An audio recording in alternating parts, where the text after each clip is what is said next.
Hi friends, అందరూ ఎలా ఉన్నారు? బాగున్నారా? నీ జీవితంలో ఎన్నో కష్టాలు ఎదురవుతున్నాయా?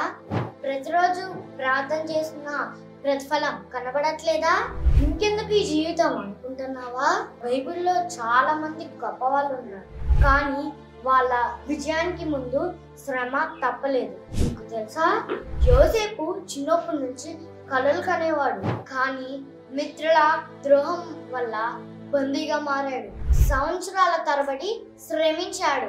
చివరికి దేవుడు తనని ఈజిప్టు ప్రధానిగా చేశాడు. యోబు అన్ని కోల్పోయాడు. కుటుంబం, ఆరోగ్యం, సంపద అన్ని పోయినా దేవుణ్ణి విడిచిపెట్టలేదు. దేవుడు అతన్ని రెండింతలుగా ఆశీర్వదించాడు. యాకోబు ఎన్నో ఏళ్ల పాటు శ్రమించాడు. చివరికి దేవుడే వచ్చి అతని పేరు ఇశ్రాయేలుగా మార్చాడు. దాని అర్థం దేవునితో గెలిచిన వాడు. దావీదు గొర్రెలు కాచుకునే చిన్నవాడు, ఎవరు పట్టించుకోలేరు. కానీ దేవుడు అతన్ని ఇశ్రాయేలుకి మహారాజుగా చేశాడు. భయపడకు, నువ్వు అనుభవిస్తున్న నీ శ్రమల వెనుక నీ విజయం ఉంది, నీ ఘనత ఉంది, నీ ఆశీర్వాదం ఉంది. కుంగిపోకు. నీ శ్రమల్లో దేవుడు నీకు తోడే ఉన్నాడు. నీ శ్రమలు తీరబోతున్నాయి. సారంగా దేవుడు తగిన సమయమందు నీకు ప్రతిఫలం ఇస్తాడు. అయితే వీరందరూ ఎంతో ఓర్పు సహనంతో ఉన్నారు.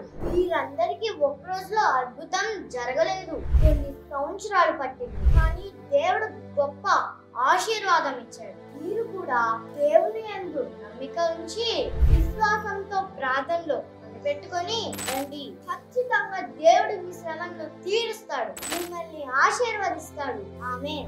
ఈ మాటలు మీ మనసుకి తాకాయా? మరి వెంటనే లైక్ చేస్తారా? మీ ఫీలింగ్స్ ని కామెంట్ రూపంలో తెలపండి.